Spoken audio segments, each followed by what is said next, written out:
Hello everyone, अहिले चाहिँ भने म यहाँ सिस्नो केलाउन आँटेको। हेर्नुहोस् है, अर्ग्यानिक सिस्नो कस्तो दामी छ। यो अस्ति मैले उता घरबाट ल्याएको, आमाले टिपिदिनु भएको, दामी छ।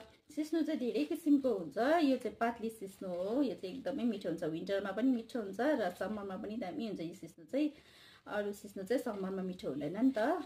अन्त यो सिस्नो चाहिँ एकदमै राम्रो हो खानुको लागि।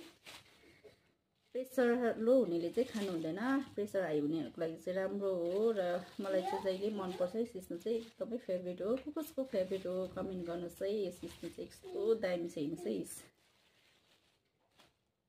दामी छ सिस्नो। सिस्नो चाहिँ एकदमै दामी थियो। अन्त म चाहिँ छिटो छिटो केलाएर तपाईँहरूलाई पकाएर पनि देखाउनेवाला छु। सिस्नो पकाउनु चाहिँ एकदमै सिम्पल हुन्छ। यसमा पानीमा मात्रै पनि पकाउनु सक्छ, तर मैले यसमा चाहिँ अलिकति आलु एड गरेको छु। आलु एड गरेर आलुलाई चाहिँ पानीमा मजाले पकाएर उम्लिँदै गर्दा चाहिँ सिस्नो हाल्नुपर्छ। सिस्नो हालेर चाहिँ यसलाई मजाले पाक्दै गर्दाखेरि चाहिँ मैले चाहिँ लसुन र चिम्फिङ मजाले पिसेर हालेको छु। एकदमै मिठो हुन्छ नि त फ्लेभर यसमा चाहिँ चिम्फिङ र लसुनको चाहिँ। अन्त यसलाई मजाले उमालेर पाकेपछि चाहिँ यसलाई फिर्केले यसरी मजाले फिर्काउनुपर्छ।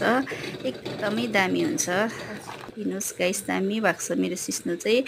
पाकेपछि चाहिँ मैले घिउ लगाइदिएको छु। 1 चम्ची घिउ लगाएर चाहिँ मजाले यसो चिम्फिङ लसुन र घिउ सिस्नोको यति साह्रो कम्बिनेसन मिल्छ, दामी हुन्छ गाइस। हेर्नुहोस् है, तपाईँहरूले पनि घरमा यसरी बनाएर खानुहोस् होला, एकदमै दामी हुन्छ सिस्नो चाहिँ। फाइनली मेरो सिस्नो चाहिँ रेडी भएको छ।